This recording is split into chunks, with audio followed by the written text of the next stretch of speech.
When you leave behind a group or a leader that positions itself as the be-all and end-all, or you turn away from a person who claims to know more than everybody else, or who claims to have some kind of supernatural abilities, it can take a long time to rid yourself of what that left behind in you. In this video, we'll be returning to the story of Jared Dobson and talking a little bit more about what maybe, if Jared is to be believed, the potential impact of being in close quarters with Teal Swan.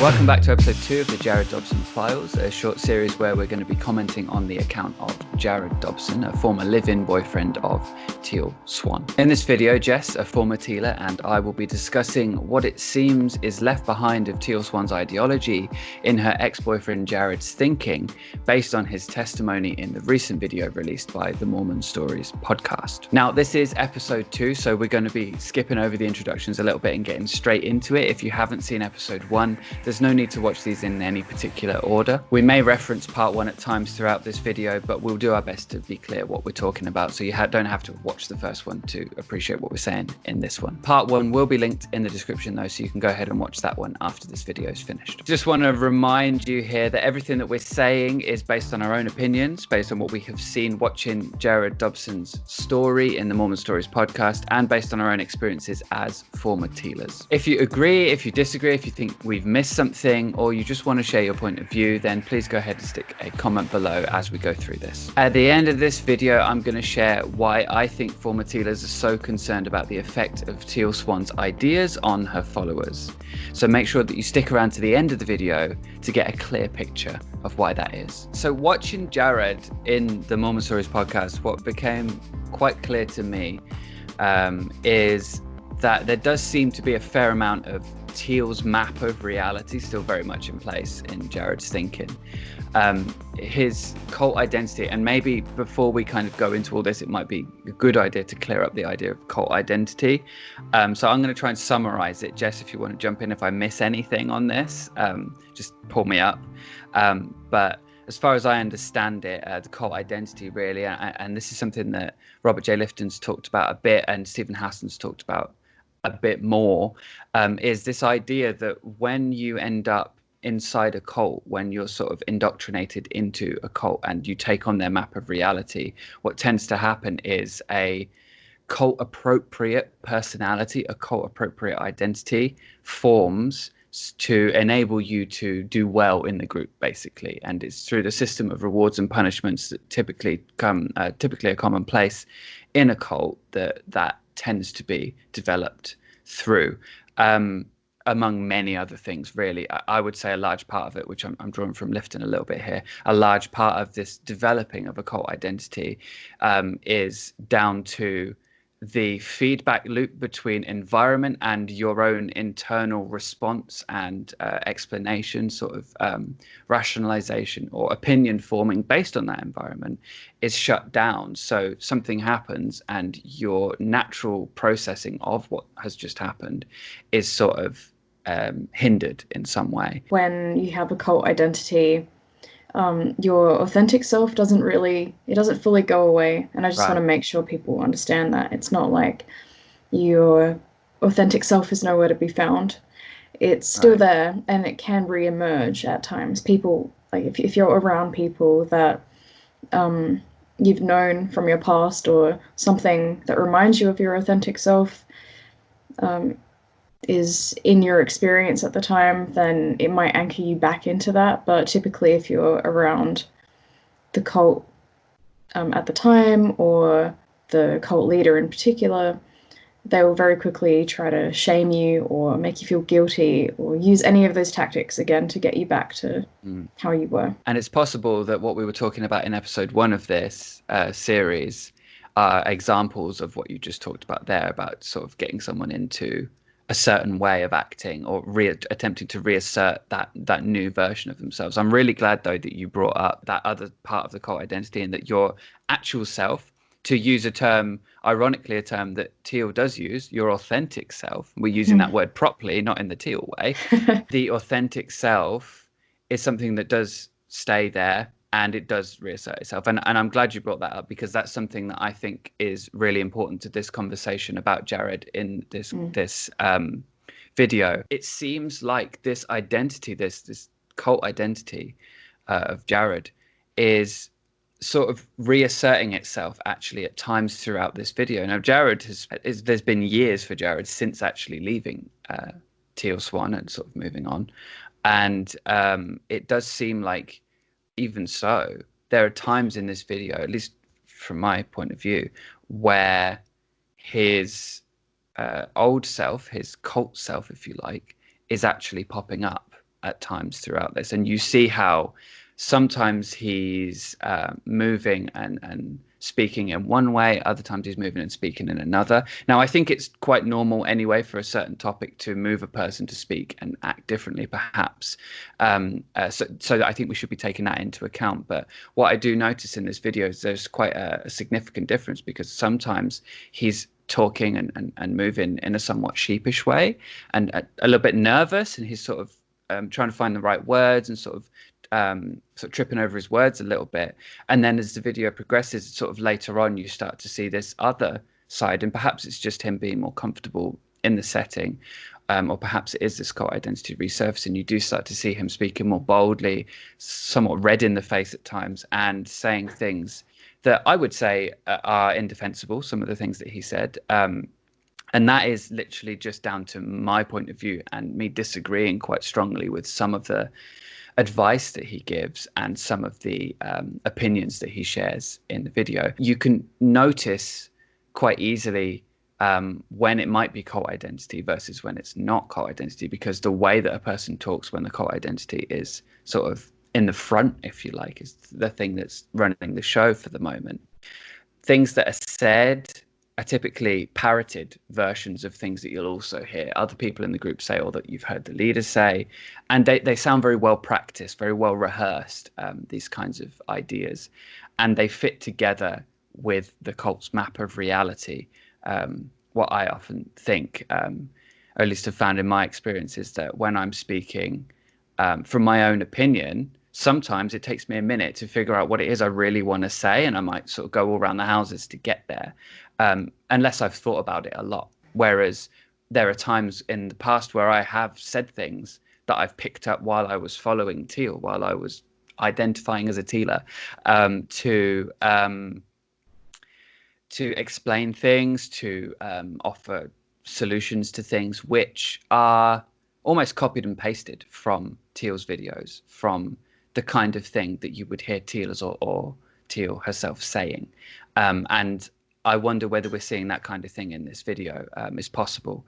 Again, everything we're saying here is our opinion, so please make up your own mind. Another point that came up when I was watching the podcast is that he was discussing kind of like a moral relativist standpoint, which I think is very similar to what Teal teaches in, you can see it in her video on conscience versus morality.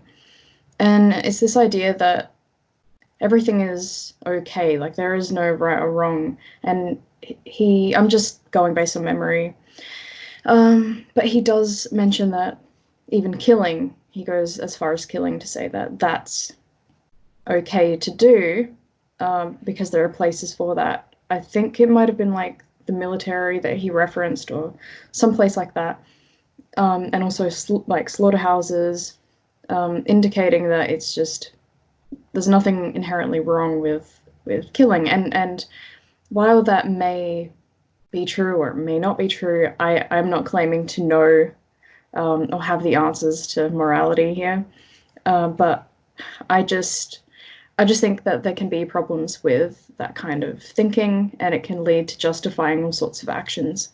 Right. I think if you're having like a philosophical conversation, that's one thing. I'm again also going from memory, but I would be concerned if this is the kind of thing that's being said in a sort of blasé way. Obviously, he said, if I remember, that the people that feel like they want to kill, there are outlets for that. Again, not sure whether that is like a good idea or not. Like, I don't know. I think we should be doing research, because, you know, there are things like, I believe, if I remember from emotional intelligence, the book on emotional intelligence, which I believe is literally just called Emotional Intelligence, there's a conversation about how anger is one of these emotions that when you act on it, it builds rather than is sort of released. And I wonder if the desire to kill, if that's coming from a place of aggression, if that's coming from that kind of an emotional place, maybe having an outlet like a slaughterhouse or the military and channeling aggression into that, it may not be the best thing. And I would want to see some psychological research on that, if we're having that kind of a conversation, as a suggestion outside of maybe a philosophical discussion, which it's possible that from Jared's point of view, it is more a philosophical discussion. Although I feel like if it's coming from Teal, it may not be philosophical discussion and may be a little bit more prescriptive, if that makes sense. Because I know a lot of what Teal says in her videos is it doesn't seem to be intended, and I could be wrong here, but it doesn't seem to be intended as, well, just see what you think and have a think about this. And let's, she does encourage people to find their own personal truth, but a lot of it does seem to be very prescriptive in the way that she positions herself as an authority and says these things in a somewhat matter-of-fact way. Yeah. And also just about like the anger getting worse if you express it or you have those kind of outlets for it. Let's not forget about the high PTSD rates that happen as a result of things like war, or even now, like, you can do your own research on this, because I don't have the article in mind. It's just something I've heard, so I may be wrong about this. But from what I can remember, people who work in slaughterhouses actually tend to have PTSD as a result of just seeing and being the one killing constantly, like the blood, and you're just seeing a lot of violent things, and that can really be damaging to people to be in a position where they're doing that. And again, I would be really cautious about making assertions about people who want to kill. I wonder whether, if those people do exist, those people may actually be in the minority, and it may be the case that people who do commit murder and similar things are actually not people who want to kill many times. It may just be a consequence. And in fact, actually, I've been listening to a book recently called Making Evil by Dr. Julia Shaw, which looks into that a little bit. And it's a fascinating read. I've not finished it yet.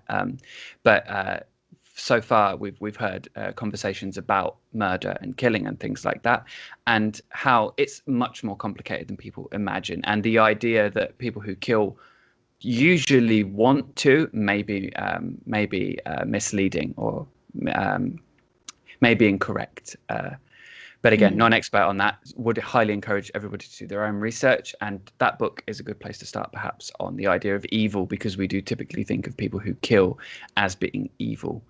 And of course, there is this interesting drilling into morality that does take place in that book that I've just recommended.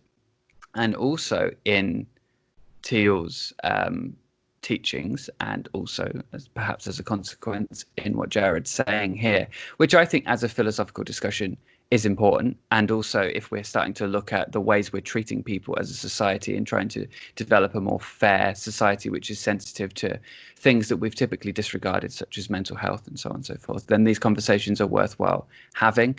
But I would be concerned about bold assertions. And I don't know if Jared did actually make this bold assertion, but a bold assertion such as people who want to kill, people who like killing. I would say that it's possible that those people are in the minority. Yeah, and just to add to that too, I'd recommend that anyone who's interested look at the Stanford Prison Experiment from Dr. Zimbardo, because it shows that even just social influence, the surroundings that you're in, can have a lot to do with why you might act more aggressively or assume a certain role like that. So, that's something to consider for sure. Yeah, definitely. And also something that may set off a few people here. But in Dr. Shaw's book, there's also mention of the potential for toxic masculinity to have a little bit of an impact on men that are committing murder, because there's all sorts of things that we raise people assigned male at birth to believe about themselves and about how they should be, which can influence behaviors. Again, it's not always men that are committing murder, but as far as I'm aware, there's definitely a leaning towards a male majority of murders committed. Could be wrong there, just going from memory. So there's another thing also on this that I picked up in the video, just getting back to Jared a little bit and off of the idea of killing, because let's be fair, not the nicest of topics. Going back to what Jared was saying here, the idea that you can't hold pain and do good, that's something that Jared circled back to a number of times in this. And it seems to be the basis for a lot of his opinions that he has shared throughout this, the Mormon Stories podcast, especially in the latter half, I think, of it. And as far as I'm concerned, that's a kind of flawed idea.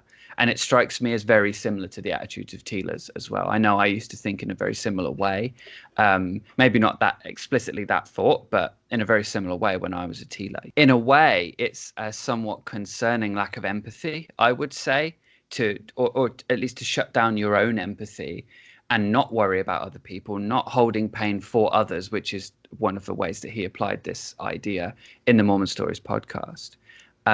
Just like, if you're holding pain for someone else, then that's the root of all evil, which he does mention a few times.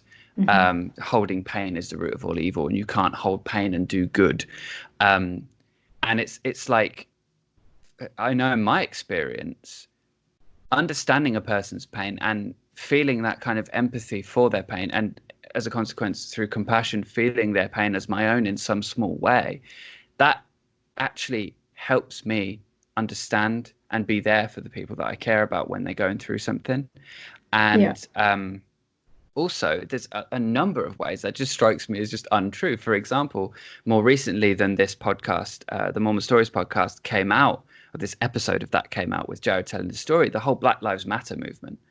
I mean, that is a great example of how incorrect you can't hold pain and do good is, because it is pain that has motivated this.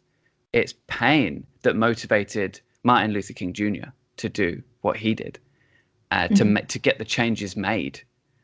And for many white people as well, feeling pain has informed a lot of change. It has caused people to look inwards and to really consider. Feeling guilty, feeling ashamed of some of the things that they might have done, has encouraged a lot of change, which is good change. Obviously, it can lead to in another direction, which is perhaps worth touching on, but not going into in detail here, which I've sort of tweeted about a little bit. But that can lead to a somewhat sort of something that rhymes with some of the things in thought reform and Maoist, where people are kind of presenting their apology essays to get applause from the group and that kind of thing, which you do see happening.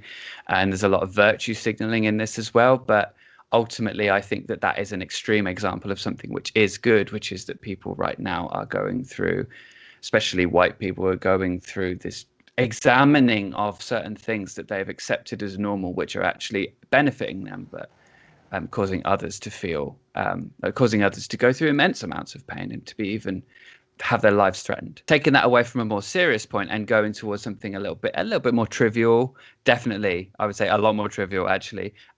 Music, for example, and art. Pain informs incredible beauty.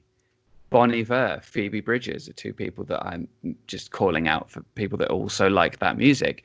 There's pain that goes into this music, and it's beautiful music, and it enables people who listen to it to be touched by that music in a way that lots of other music doesn't actually touch people in. And again, people listen to music for different reasons. There's lots of different kinds of music, but in particular, that kind of music draws on personal pain, draws on painful experiences, and creates very beautiful things. And in fact, I would say so much of beauty requires that sensitivity to pain and that allowing of pain, which in turn also deepens that sense of beauty, deepens the experience of beauty. I would say that the avoidance of pain, the avoidance of feeling other people's pain, it strikes me as very new agey. in a way. It's very almost leaning towards this kind of toxic positivity kind of thing. And again, not pointing fingers at Jared for that, but it does rhyme with that for me. It does remind me of that a little bit. It's like this avoidance of pain, avoidance of negativity, because it's low vibrational and it's going to bring me down. It's going to blah, blah, blah, law of attraction and all these kinds of things. You know, it does sort of strike me as very avoidant of some necessary realities of human life and the human emotional spectrum. I think you kind of touched on it briefly about how it's very law of attraction. It's like the whole idea that you can't hold pain and do good is like, because obviously if you're vibrating at a negative frequency, then you're going to be attracting more negative experiences. So obviously you can't do good, according to someone who's following that philosophy. And I think with the lack of empathy as well, you can see that reflected in the people who are very anti Black Lives Matter, people who are under some illusion that racism doesn't exist anymore. I've actually heard people say that. So some people say, no, that ended a long time ago. Like, do you know what? It's before not... I learned more about it in recent years, I thought and felt that kind of thing. I wonder if that does come from a place of ignorance. I definitely did when I was thinking in that way a while back. But then I also thought all sorts of other things. This is not this is not one solitary bad idea that I used to have. Let's be fair. And a lot of that was ignorance. Yeah. So I didn't mean to cut you off. No, that's all good. Like, I think it just emphasizes the point even more that there is white privilege. Like, it does exist. You don't see that happening, and that kind of ignorance comes from... It can only really come from someone who doesn't experience that. So again, to take on that stance that it doesn't exist, it's not happening anymore, which, as I said, can be a result of the line of thinking that we've been discussing.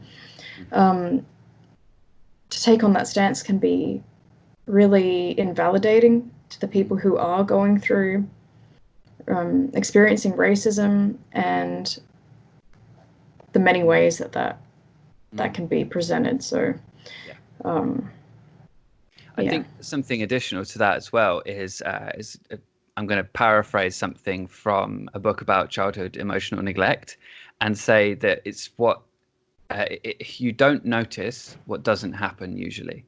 And so in the context of emotional childhood neglect, it's the little things that you didn't get that ultimately affected you as you grew up, that you didn't, certain needs that weren't met in some subtle way that as a child you would have had no awareness of necessarily. And I think as well, in terms of white privilege, we don't notice police brutality, for example, because it might not be happening to us half as often, or not even half as often, you know. So we don't think about that, and it's only when these kinds of things are raised in such a big way that people start to realize, oh, this is a problem, this is actually happening. And so when you see that, there are going to be people that go, well, I've never heard about it before. It's like, well, first of all, what circles do you run in? Let's start there, shall we? And we can go on from that point. What you were mentioning before with feeling guilt and shame, that there are emotions that can motivate you to do good, and a lot of movements that have happened, like social justice movements, also animal rights movement, all of these movements are a result of feeling some kind of empathy, really. It's empathy that then leads you to feel remorse for the actions that you made in the past, and or that you may still be doing. And I do think that this kind of mentality that we see in Jared's thinking in the podcast, at least, is reflecting that lack of empathy. But then he does have moments where he changes, and you see his personality shifting. So his personality shifts into feeling like crying or feeling really sorry for the people who are suffering. And that's quite noticeable as well. Like there are a number of moments throughout it where he literally just wells up in a way that seems like the emotions are just there under the surface, and then something sets them off and he's already crying quite quickly. And it makes me think of I'm gonna probably butcher the pronunciation, but I read it as Katie, maybe Katie Morton. I'm watching a video that she put out on YouTube at one point saying, "How do you know you need therapy?" Right? And there was one part of that, if I remember rightly, was she was saying that she starts like crying at like TV adverts or something, just little things just set her off, and that for her is a sign that she needs to get back into therapy again. And I think that maybe there's an argument for being in touch with your emotions on this, but I also feel like a lot of the times that when Jared does well up, it's a little bit like, wow, that's a lot of emotion for something that maybe doesn't warrant it. Wouldn't want to gatekeep when we should be crying, but I do feel like maybe it's a little bit too much in those moments. Right. And I, not against anybody crying or being emotional with things, but it does strike me as perhaps there's something there that is not being resolved and is perhaps just being pushed down, so that when these things happen, it comes up. I just have 2 more points on shame and feeling guilt. First of all, it's pretty obvious if anyone has followed Teal's teachings that she really makes a villain of shame. It's really something that's like the one emotion that she'll use as something that you need to get over. Everything bad that's ever happened to you in your life, everything, all the trauma that has come from your parents growing up, that's the emotion that brought about was shame. So she really emphasizes how bad shame is in terms of attracting things that you don't necessarily want. And I can agree to a certain point, but I think that she takes it to an extreme, and I think that that's quite obvious in Jared's thinking. And also, I just want to make sure it's clear too that making people feel ashamed in manipulative ways and making them feel guilty in manipulative ways is a thing. So we're not endorsing manipulating people and like forcing them to feel ashamed or something like that, because that is something that once again it's like on a spectrum, and there's a healthy amount of that can lead you to do good, but too much of it of course can be a problem, and so can too little.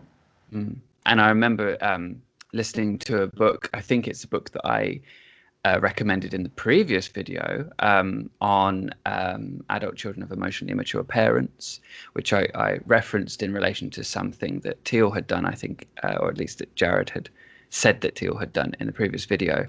And in there, I think it's in that book, there's mention of how guilt and shame are there, they're useful, they point you somewhere. And interestingly, that is somewhat adjacent to a point that Teal tends to make about emotions in general. But as you've highlighted here, Jess, shame and guilt seem to be, or shame in particular, seem to be something that is there's an enemy made of it.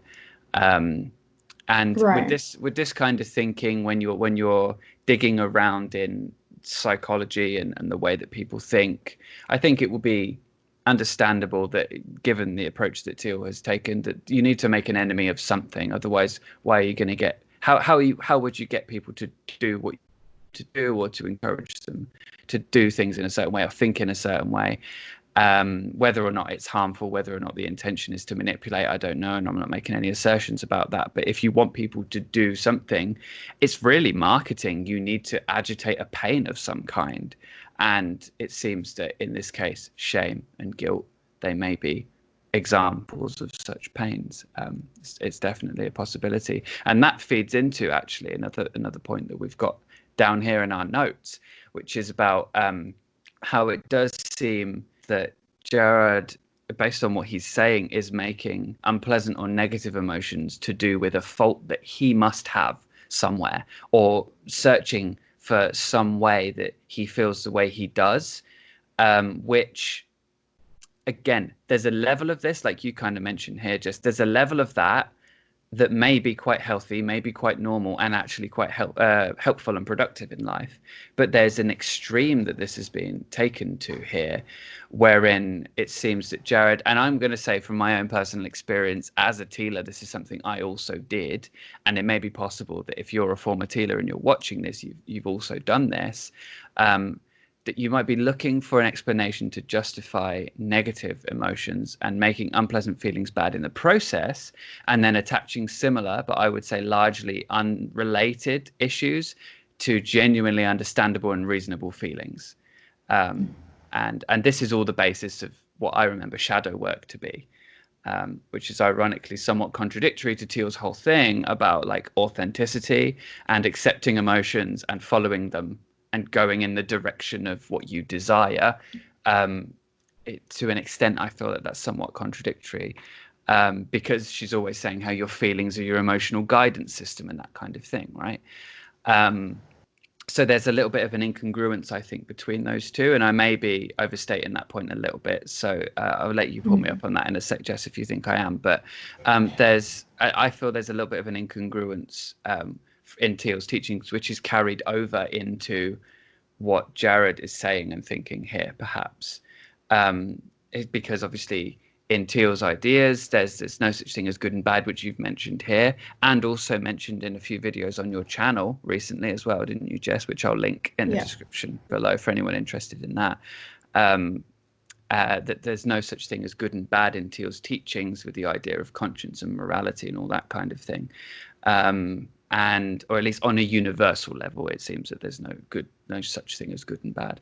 And yet self-improvement is a must if you want to be around Teal, which actually Teal said in an interview with her former partner, another former partner, Ale. I hope I'm pronouncing that right.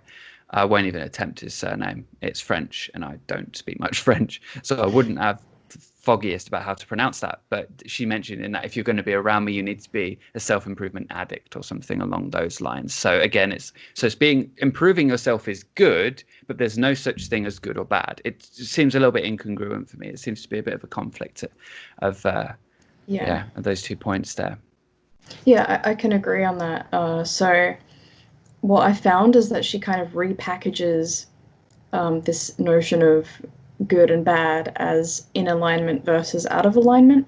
Right, yeah. That's her way of changing it, but it really has the same implication. So she's just phrasing it in New Age spiritual terms. So being in alignment is good, really, you could say. But she wouldn't call it good. Everyone would know that they're in alignment because they feel good, and that's an indicator that she uses.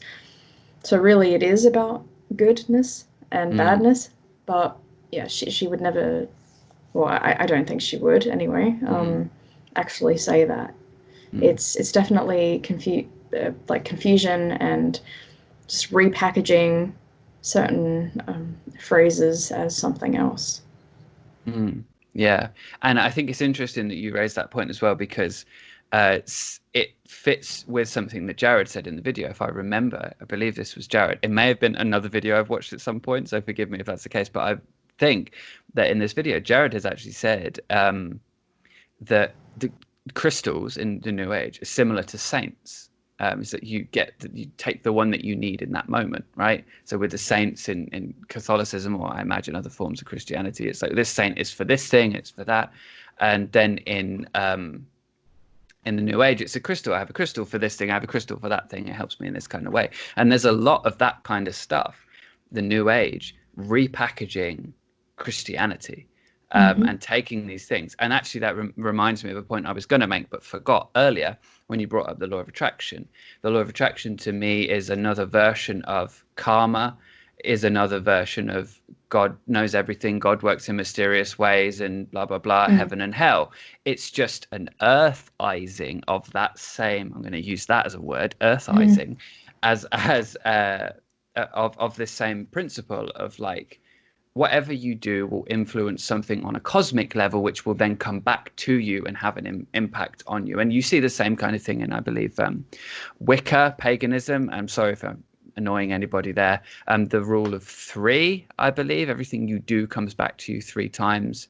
That may just be something that is fluffy bunny level, I'm not sure, but yeah, apologies if I've misrepresented anybody's beliefs there, but this same idea is quite prevalent, and New Age and Teal's ideologies, Teal's map of reality, don't seem to have given that a miss. Not about that specifically, but more about the shadow work process. So I find that it implies that there's always some deeper meaning about yourself, like a belief about yourself, that there is to be found in any judgment or any thought that you have about the external world. Right. Whatever isn't you, basically. Although it is you, because it's, you're all one thing. Yes, it isn't you, but it is. So, but I find that troublesome because obviously, it doesn't take a lot of thinking to realize that not everything comes back to a belief. I mean, a belief about yourself. Right. So like someone might have a belief that, or they might make a judgment, oh, I really don't like this person. And then they go through the shadow work process and they're like, well, they start questioning why, or like whatever the judgment is, just say, oh, he's really mean. Okay, so what would be so bad about that? And then it goes down this process of trying to get to the root. Oh, we know that one well.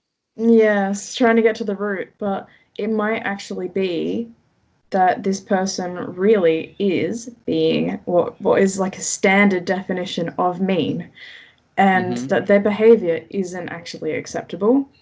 Yeah. Because it's doing damage, and to make that about you all the time, to make it about something that you need to work on, is just, it gets into this victim blaming aspect where it's victim blaming to yourself even, but definitely becomes a problem where you start to spread that idea to others, and instead of showing a lot of empathy to them, you're making it about, okay, you just need to figure out what's holding you back and why you attracted that situation, because this person isn't actually bad, or not actually bad, but they're not actually being mean. Because there's no such thing as mean, because really it's all just what it is anyway, and it's based on your and something that I would add to that as well is it feeds in a little bit to this thing I talked about in another video about obsessive emotional rumination. It's that feeling of like focusing on how you're feeling all the time and then connecting that with meaning in the world. And yeah, it really is an integral part of the shadow work process, as we've kind of touched on here. Also, another thing here is that it's this assumption that it is you, that it is always you. And a concerning point for me with that one, it's possible that thinking in that way could mean that you would tolerate and put up with just about anything anyone wants to do to you, while you're focusing on why that is a problem for you, why that is bad for you on some deeper level, when actually it is socially unacceptable, an antisocial behavior which someone else is engaging in and inflicting upon you. And you're now in your mind rationalizing that and normalizing that, because you're sitting there saying, well, it must be me. There's something that I'm not okay with here. This is something about me. So making everything about what you need to work on, what you need to improve yourself because you're angry or upset or feeling bad because someone has literally violated your human rights, maybe, or like, and I'm not thinking of any specific examples here, but it could go in any direction. Human rights, it could be, again, leading back into the Black Lives Matter conversation, and also given that we're at the tail end of Pride Month as we're recording this, also a relevant point. But I've written a few notes here as well. Like Jared brings up Trump and hating Trump, right, in this video. And so to use this example, if someone hates Trump, if they're angry at Trump, I think they're right. And I absolutely think that to a point that's justified right now. And I'm not getting all political, right?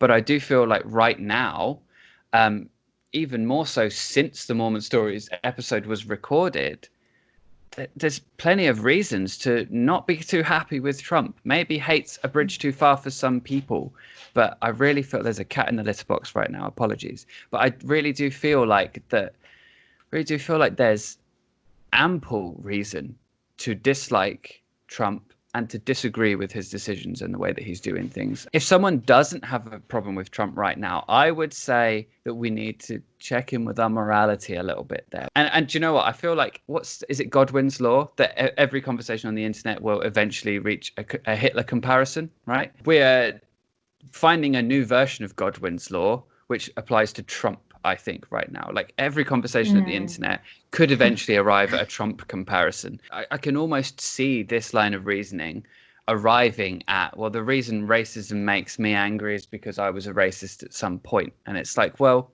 so if you weren't a racist at some point, would that mean racism is acceptable? I don't think so.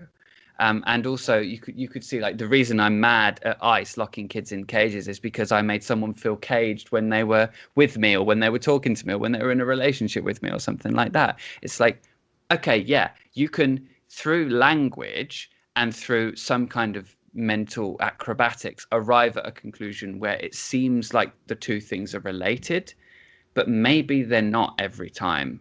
They may be sometimes, but maybe they're not. Maybe the reason you're mad at kids being locked in cages is because that is genuinely a deplorable thing to do. Maybe that's enough, and maybe you don't have to turn that inwards, and maybe that can just be a representation of your values, your beliefs, your interest in human rights. Do you know what I mean? Like it and I know that as well, Jess, because this is something that is not unique to Jared. It's something that I know I experienced as a Tealer.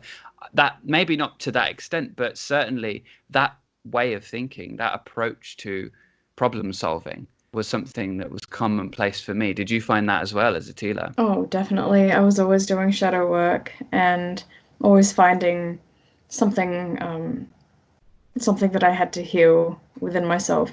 But it was almost like creating more problems rather than discovering. And I think there's a big difference between those two things. But Although the they word can often seem, discover is used, isn't it? Quite a lot. Uncover, yeah. discover, yeah. I was also having a thought that with the whole idea that everything comes back to you, and it's a process that you have to look within yourself because you've probably attracted that.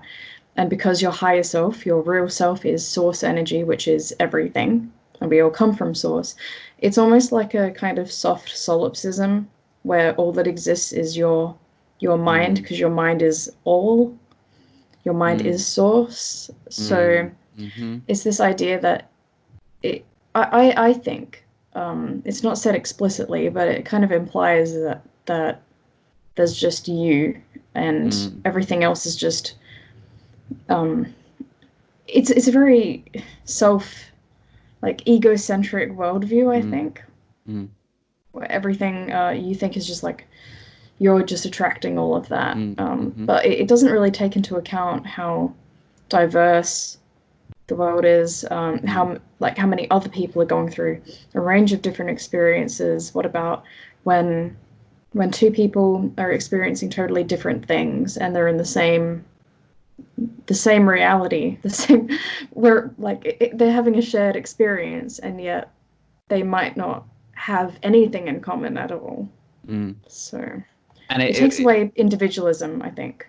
Right. And also, when you consider this idea of like taking everything, and it fits into, in Teal's ideology, fits into the idea of expansion, doesn't it? It fits into the idea of, well, we all exist because we're the universe learning.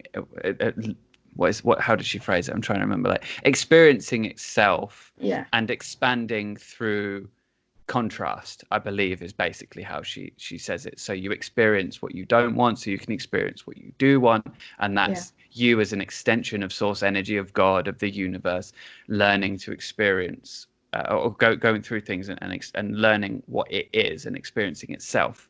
That whole new age sort of truism. We are the universe experiencing itself subjectively.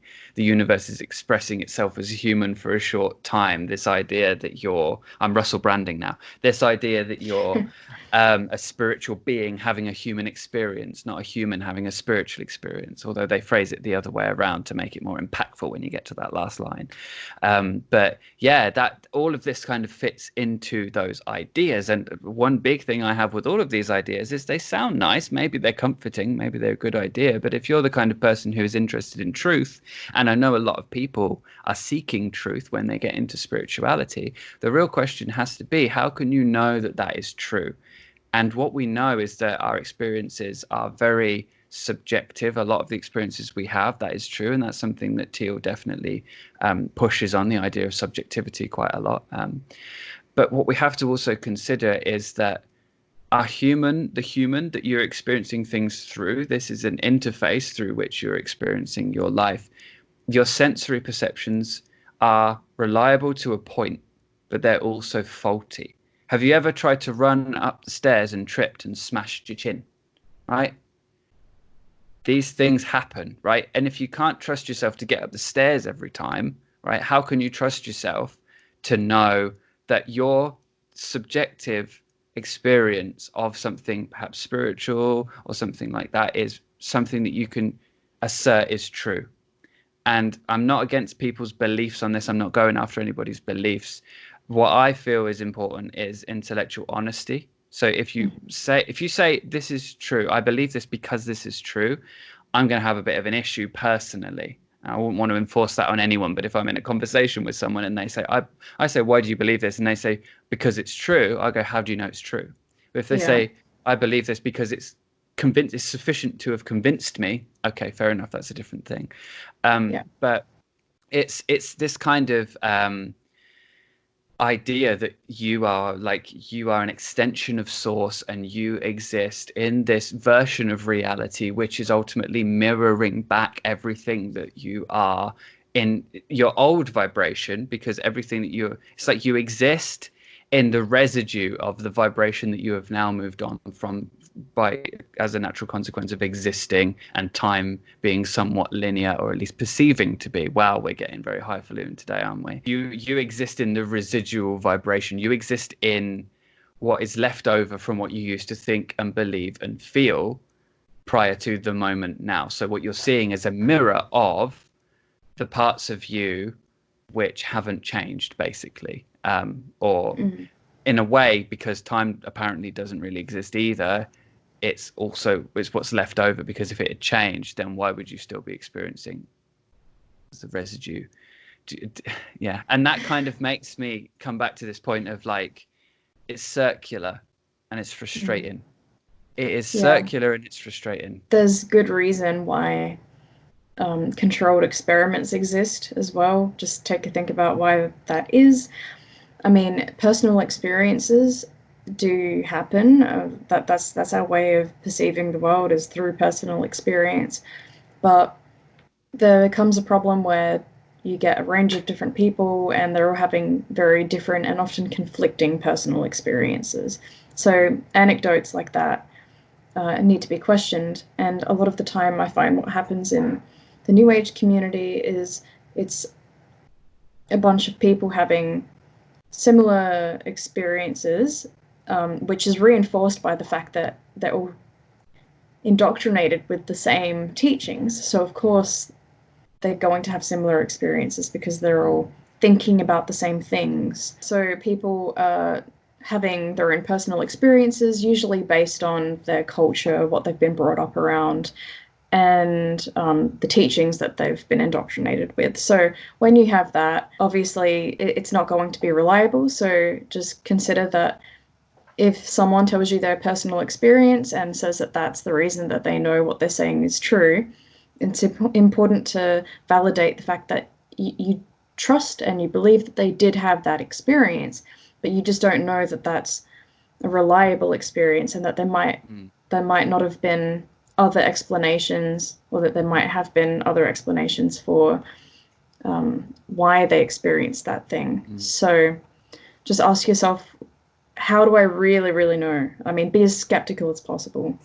How do I know that there isn't some other explanation for what I'm calling truth? Yeah. The skepticism is an important part of that, I feel, and I would encourage people to see skepticism not as a trait. People aren't skeptics necessarily, although we could use that term to describe ourselves if we engage in regular examples of skepticism. I would encourage people to see it as a skill, skepticism and critical thinking as a skill that we can develop. And if we don't develop it, if we don't learn it, then we could easily fall prey to things and end up wasting time, money, and ending up a little bit heartbroken because of not having that skill developed. So it's certainly a really important thing that we do deliberately seek out ways to improve our critical thinking and skepticism skills. But what you said there, Jess, reminded me of something, the idea of these kinds of things being difficult to verify. And I think that feeds in a little bit as well to the idea of these extrasensory abilities that Teal has claimed to have. And many people do claim to have. And I'm not sure of the name of it, but there is, I believe, something set up in the US where people can go and they can be tested through you mentioned also controlled environments where these kinds of tests occur to ensure that the results are as reliable as possible, at least when science is done properly. There is a situation in America or something set up where people can go and they can be tested and we can try and figure out whether or not they do have these kinds of abilities. If people are claiming they have these abilities, they can go and they can be tested. As far as I know, I don't know if it's still happening, but it was happening. James Randi as well. Like, I don't know if that's what it you're might be the referring one, to. right? And I believe there's prize money. So if you do turn Yes. out to have it, then you get some money for it. So that's worthwhile.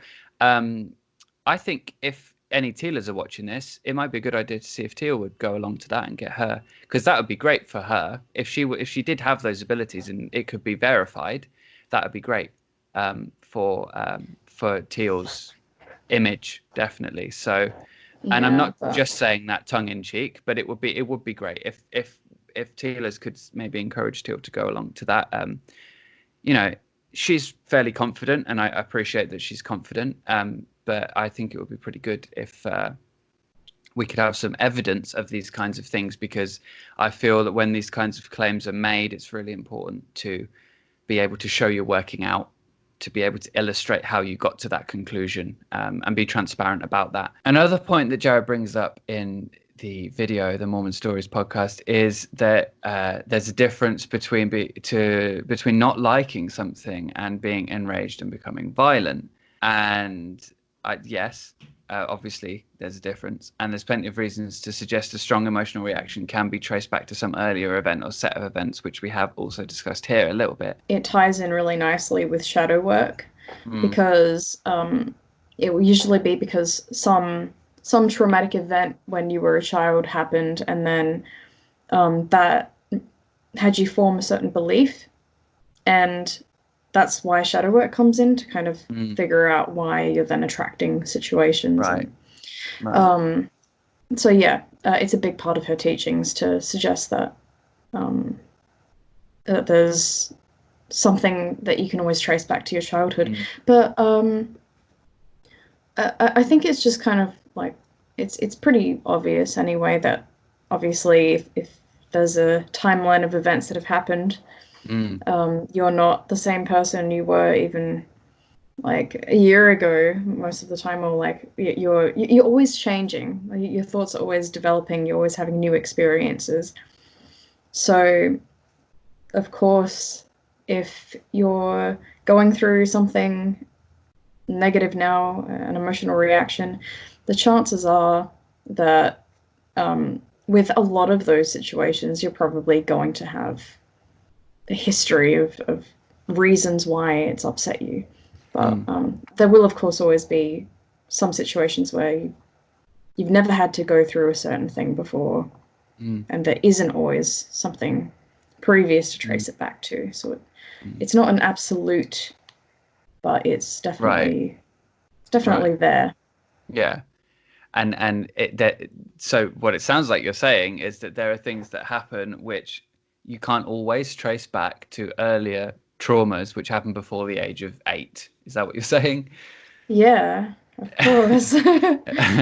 Because I believe that's something that Teal has mentioned in her work. I could be misremembering. So what you just said there, I've also written a note down here as well, which says a very similar point, which is the shadow work essentially being, in many cases, and this has definitely been the case in my experience, taking a strong emotional reaction, tracing it back to an event or an emotion, which maybe doesn't even slightly match in severity or nature the trigger, the thing that has happened, but that is actually just loosely related to the subject matter or contorted to appear that way in one way or another. So, for example, the thing I mentioned earlier about how maybe people don't like kids being locked in cages because they made someone feel like, or they were worried they made someone feel caged when they were with them, right? That is an example of that kind of thing happening. And I know we're kind of retreading the same ground a little bit there, but that is just to highlight the point that a similar thing has happened, I believe, to others. It's definitely happened to me. And it's really just taking this strong emotional reaction and tracing it back to a potentially innocuous event that doesn't match the severity of the trigger or the feeling that you're having in the moment. It's possible that the thing that this trigger is being traced back to didn't impact the person enough to have caused that reaction. It's possible that it did impact them enough too, but it's also possible that it didn't. And if it's in the case of something which is potentially sort of innocuous, then possible that it didn't. And I know that it's also the case in Teal Tribe, and this is the case in my experience in the Facebook group.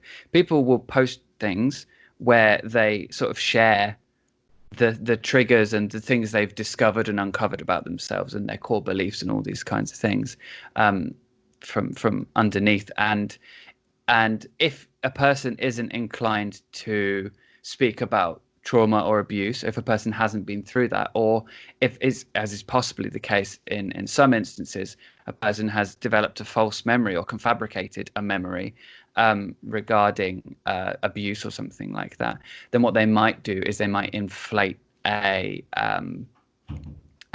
pre-existing memory, which is otherwise, not too much of an issue, and then was the cause for this thing, not consciously. And I'm not accusing anybody of doing this knowingly or consciously, but it does seem that the way that shadow work at least used to be conducted, and I don't know if the completion process does this at all. I've not got too much personal experience with having done that.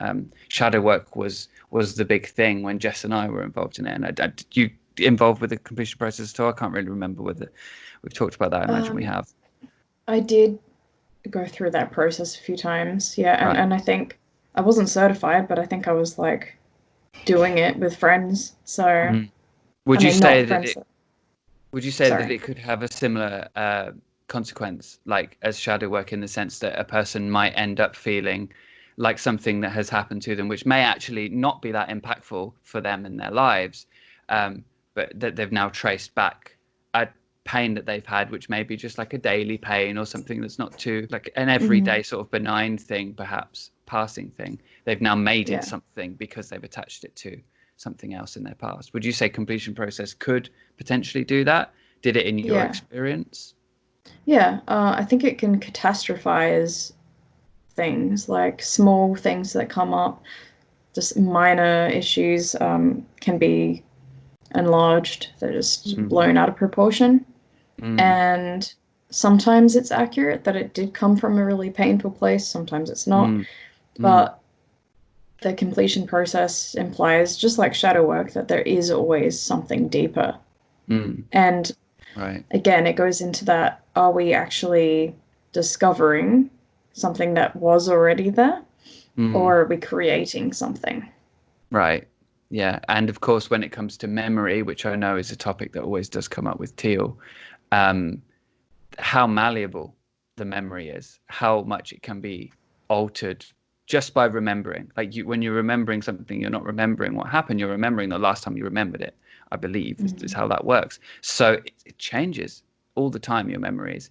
So to go in with the intention of uncovering something that you are assuming must be there, it could potentially cause this kind of an impact, and it could potentially be damaging. As I've mentioned throughout this video, this is something that I've definitely done in the past as a former Tealer. And if you're also a former Tealer, please hit the like button to let other former Tealers know that they're not alone in this. The video's not over yet. We're going to get onto a few more things in just a second, but I just want to invite you to do that now, and also maybe drop a comment below just to let other former Tealers know that they're not alone in having done this. This is one of those things that it takes a long time to sort of make sense of. It helps to know that you're not alone and that you're not the only one who's done this in the past. So we're going to just cover one more point that was raised for Jess and I while we were watching this video of Jared's story, and then I'm going to share this one last point that I'd like to share with you in this video, which is why I think that many former Tealers are concerned about the effects that Teal might be having on people. So we'll get into that in just a minute, but before we do, let's just talk about this one last point, which is something that Jared raised in the video, which is this: you can't move beyond the anger, you have to unpack it. Right? If you try to move beyond the anger, then all you're doing is suppressing it. And I think there's an element of truth to that, in that you have to understand it to an extent. But I also think that there's this thing in pop psychology where we seem to think that if you understand something, then understanding it alone is enough to just solve the problem and get rid of it, which is, in my experience, certainly not the case. Especially with things like PTSD, when someone's experienced a lot of trauma. I mean, you can understand what it is you're going through, but there are aspects of what you're experiencing that you can't consciously control, and that's what therapy is for. Right. So there are states of consciousness that are more unconscious than conscious. So like when you're dreaming, for example, and you're having nightmares, that's not something that you can control. And the same goes with flashbacks, and especially if you've been manipulated by somebody, a cult leader, or even if they're not a cult leader, just an abusive person. If you've had any kind of identity shift as a result, that's kind of like you're moving in and out of different states of consciousness, sort of like going into a dream state. And in that sense, then yeah, it's much less controllable than one might think. That would go against what Jared was saying, because in that case, understanding it, having an understanding of it is not going to be enough to move you through. Yeah, unpacking it, and I believe I've copied down exactly what he said here. The idea of unpacking it is it's part of solving it, I think, sometimes, but not always. Like, as far as I know, and again, not really that knowledgeable in the field, but going on the Body Keeps a Score, the book, The Body Keeps a Score on trauma and PTSD, there are therapies which don't even really involve talk therapy to actually unpack trauma and so on and so forth, EMDR. I'm going to try and remember. Eye movement desensitization and reprocessing therapy, I believe that is EMDR. And it makes use, I believe, of the part of the brain that is working when you're in REM sleep to process these things. So you express a little bit to the therapist, but then most of it is working through the thing as you're sitting there, I believe, getting little electric shocks and your eyes moving around as your brain's working through these things, which makes a lot of sense when you consider how PTSD definitely does affect a person's ability to get restful sleep, and it can cause nightmares, night terrors, and things like that as well. It's definitely, there's a link there. That book I would highly recommend, The Body Keeps the Score. I believe it's a pretty good resource on this, a trauma expert talking about it. So as we're going through this and we're talking about the kinds of things that have come up for us as we've been watching this video of Jared telling his story, at the very least, I think if Jared is to be believed, then his account gives some body to the argument that maybe following some of Teal's ideas, even being close to her, could potentially have a negative effect on a person. I don't know if that is true. I don't know if that's the case. I haven't had any real personal experiences where I've been in that kind of proximity to Teal, so I can't comment on that personally. But if Jared is to be believed, then it definitely gives some body to that argument. It gives some body to that position, I think. And that is something that we should be taking into account if we're considering listening to what Teal has to say and following her ideas. And really, that's a decision that each individual needs to be making for themselves. I wouldn't want to convince anybody or sway anyone without their own consideration on this. Everything that we're saying in this video and anything I'm ever saying on my channel is intended to encourage people to think for themselves and to make up their own mind. We're not saying anything negative against Jared as a person. Overall, his personality isn't under attack here. We're just taking a look at what he's saying and the way he's behaving. And if anything, I just feel a lot of empathy for him. And I can see that he's got a lot of pain. And there were moments where I was watching where I felt like crying because I could really feel that he was going through a lot. So I hope we haven't come across as attacking him or being unempathetic towards him. And even of Tealers, people who are in Teal Tribe still or have been, or anyone who holds literally any of the beliefs that we've talked about here, we're not claiming to be perfect or have the answers to morality and have the right way of doing anything, really, but we're just offering our thoughts, and from my perspective anyway, we're just hoping that you get something of use out of this. Yeah, really it's always, as ever, an encouragement towards skepticism and critical thinking and really evaluating what's going on and comparing one thing that's being said with another and with actions that follow that and so on and so forth. And potentially, as we've seen here, potentially the consequences of acting in that way and thinking in that way on others, in this case, the effects of Teal acting and speaking in a way, if indeed she is, based on what Jared's saying, and the effects that might be having on Jared. So a few times I've mentioned that I want to talk to you a little bit about why I think that former Tealers are concerned about what's going on with Teal Tribe and all these kinds of things, Teal's map of reality, Teal's ideas. So I just want to take a second to do that now. And this is the last thing we're going to say, but it's a really important thing that I think puts a lot of what we've said in this video into context. So what I think is super important to consider here, and what I think really highlights what I think are the potential dangers of getting mixed up in Teal Tribe, is this. Jared found Teal as an individual who needed help as a suicidal person, and he's not the only one. In fact, according to Jared himself, he was invited into her way of life after first meeting her through a session which he went to feeling suicidal. He was invited to live with Teal and her in a circle and made to believe all kinds of things, all kinds of outlandish things about himself, about life in general, and so on. And then he was turned on and driven out. Again, all according to what Jared has said in the Mormon Stories podcast, and I'm going on memory here, so if I'm wrong about any of that, please correct me. But he's not the only person who's been through something like this. He's not the only person who's walked away from Teal and from Teal Tribe with a heartbreaking and honestly shocking story to tell. Teal's ex-husband and Cameron Clark are two other people who have been in close quarters with Teal and who have also done this. Also, there's a blog, The Ghost, written by someone called Tori, who also used to be close friends with Teal, who has her own heartbreaking story to tell about this as well. I'll include links to all of those things that are still extant on the internet in the description. And also more former Tealers come forward all the time to share their stories on the internet.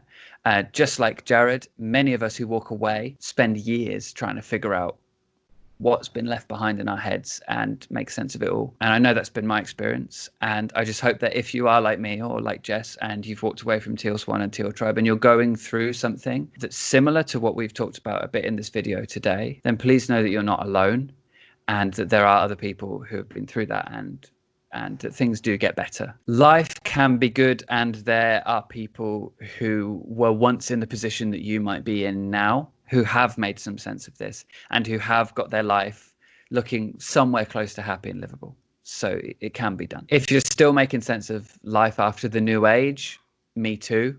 It's been years since I left it behind, but still making sense of everything and realizing what I missed out on while I was involved in it all and trying to figure out some of the more nuanced topics. And actually on this channel, that's something that I talk about a lot. I talk about cults, talk about skepticism, and I talk about making sense of life after the new age. So if you want to hear more about that from me, then please consider subscribing to the channel, hitting the little bell thing so that you get notified whenever I put out a new video. I'm here pretty much every Thursday. If you are struggling and you feel like you would benefit from speaking to someone, then please reach out to a trained and qualified professional. The trained and qualified part of that is so important.